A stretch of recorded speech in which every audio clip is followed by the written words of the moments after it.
ஆனந்தவான் நேயர்களுக்கு வணக்கம். தோட்டாச்சான் ஜன்னலில் ஒரு சிறுமி பகுதி 5ற்குள் போவோமா? ரயிலுக்குள் வகுப்பறை. தலைமை ஆசிரியர் அவளது வகுப்பறை என்று சொன்ன ரயில்வே காரின் கதவை அவள் அடைந்த போது வேறு யாரும் அதுவரைக்கும் வந்திருக்கவில்லை. அது ஒரு பழைய பாஷன் கார். அதனால் அதன் கதவை வெளியே இருந்துதான் கையாள வேண்டியிருந்தது. அதன் கைப்பிடியை 2 கைகளாலும் பிடித்து கதவை வலது பக்கமாக தள்ள வேண்டும். கதவு திறந்து அவள் உள்ளே கூர்ந்து பார்த்ததும் தோட்டாச்சானின் இதயம் தாங்க முடியாத சந்தோஷத்தில் வேகமாக அடிக்க ஆரம்பித்தது. இங்கே படிப்பறை என்பது முடிவில்லாத பயணத்தை தொடர்வது போல. ஜன்னலுக்கு மேலே பைகள் வைப்பதற்கான அடுக்கி இருந்தது. வழக்கமான ரயில்வே காரில் இருப்பதைப் போலவே.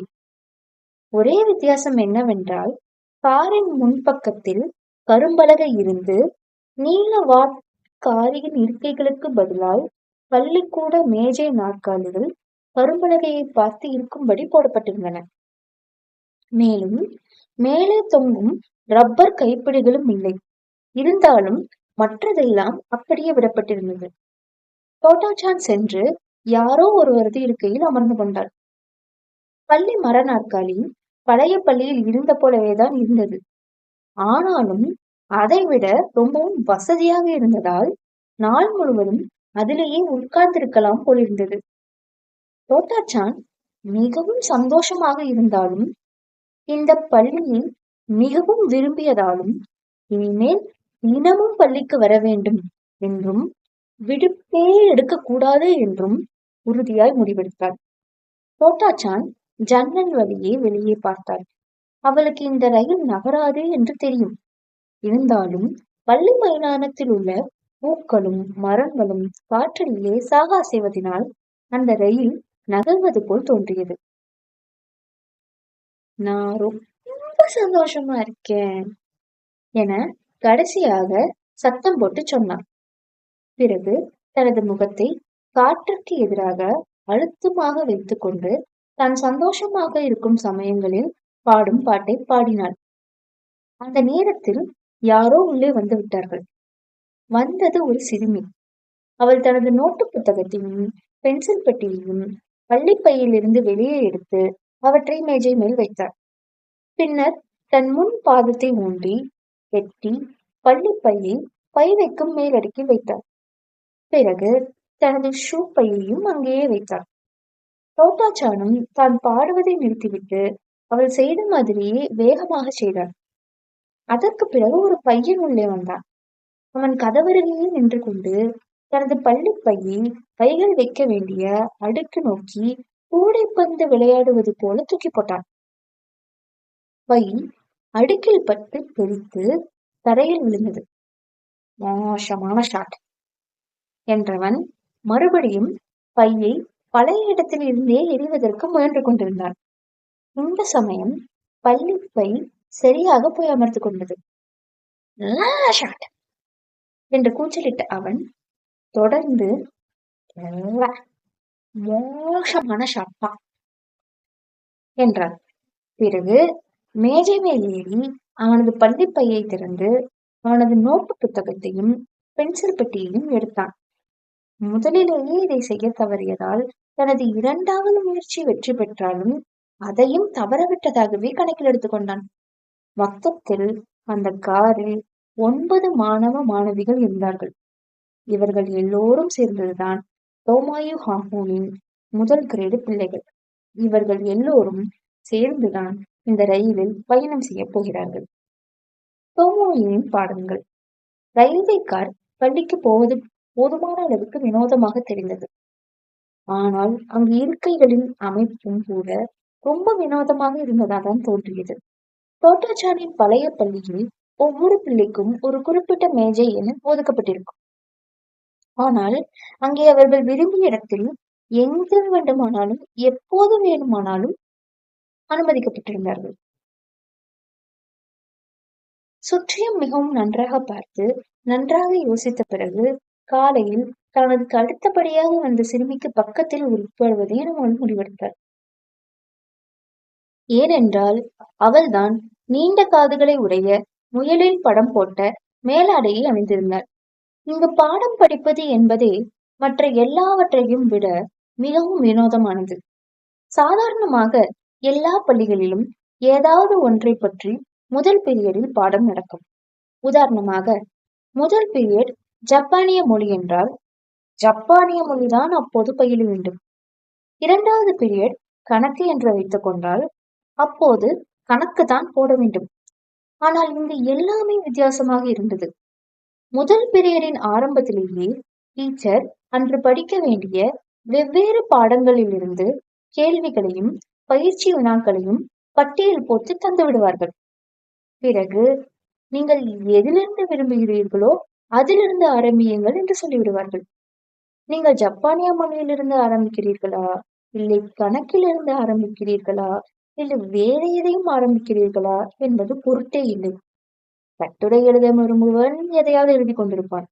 அவனுக்கு பின்னால் பகுதீகத்தை விரும்புவன் ஏதாவது ஒன்றை குடுவையில் நிரப்பி ஆல்கஹால் பர்னரால் கொதிக்க வைத்துக் கொண்டிருப்பான்.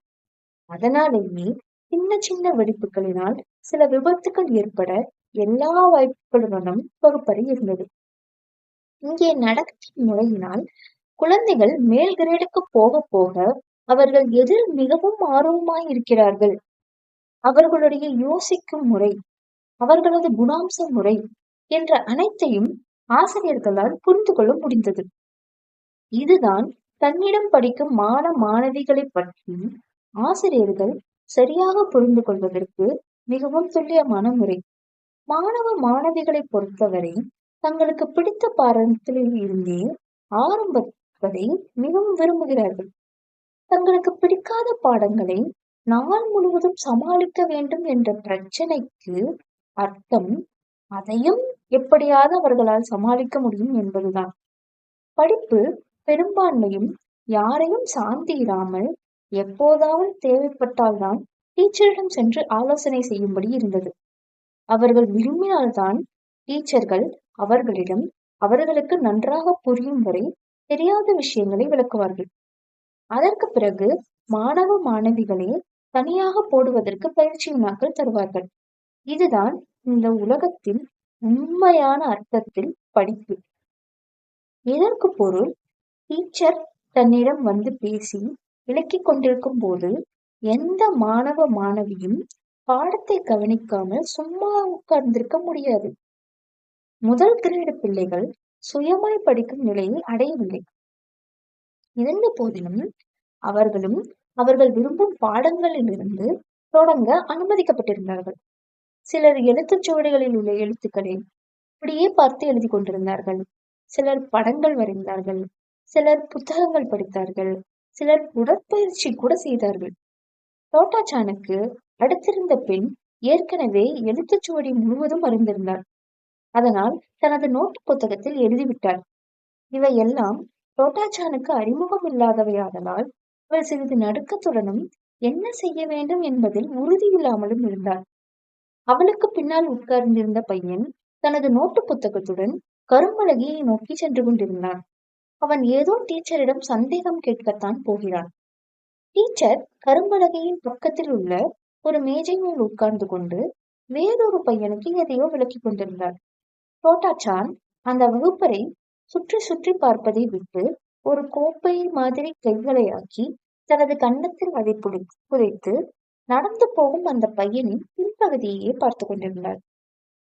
அவன் தன் கால்களை இழுத்து இழுத்து நடந்தான். அப்பொழுது அவன் முழு உடம்பே பயங்கரமாய் அசைந்தாடியது. தோட்டாச்சான் முதலில் அந்த பையன் வேண்டுமென்றே அப்படி செய்கிறானோ என சந்தேகப்பட்டார். சீக்கிரமாகவே அவனால் சரியாக நடப்பதற்கு தனக்கே உதவி கொள்ள முடியவில்லை என்பதை உணர்ந்தாள். தோட்டாச்சான் அவன் திரும்பி வரும்போதும் அவனையே கவனித்துக் கொண்டிருந்தார். அவர்கள் கண்கள் சந்தித்தன. அந்த பையன் சிரித்தான். தோட்டாச்சானும் வேகமாக திரும்ப சிரித்தான். அவன் அவனுக்கு பின்னுள்ள நாற்காலியில் அமர்ந்த போது மற்ற குழந்தைகள் உட்காருவதை விடவும் மிகவும் அதிக நேரம் எடுத்துக்கொண்டான். தோட்டாச்சான் அவன் பால் திரும்பி கேட்டான், "நீ ஏன் இப்படி நடக்கிற?" அவன் மிகவும் அமைதியாக, புத்திசாலித்தனமாக தனது மெல்லிய குரலினால், எனக்கு இளம்பிள்ளை வாதம் என பதிலளித்தான். இந்த வார்த்தை இதற்கு முன் அவள் கேட்டதே இல்லையாதலால், இளம்பிள்ளவாதமா என மறுபடியும் வினவினாள். ஆமா, இளம்பிள்ளவாதம்தான்.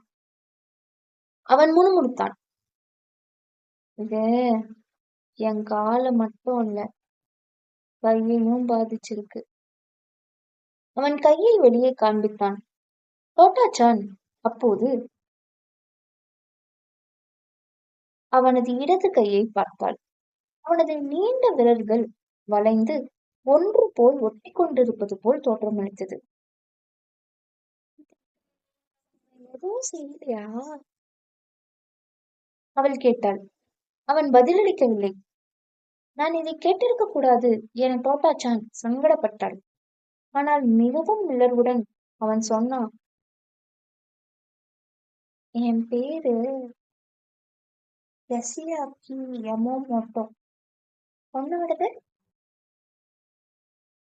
அவன் பேசுவதை கேட்டதும் தோட்டாச்சான் மிகவும் சந்தோஷம் அடைந்து பலமாய் பதிலளித்தார்.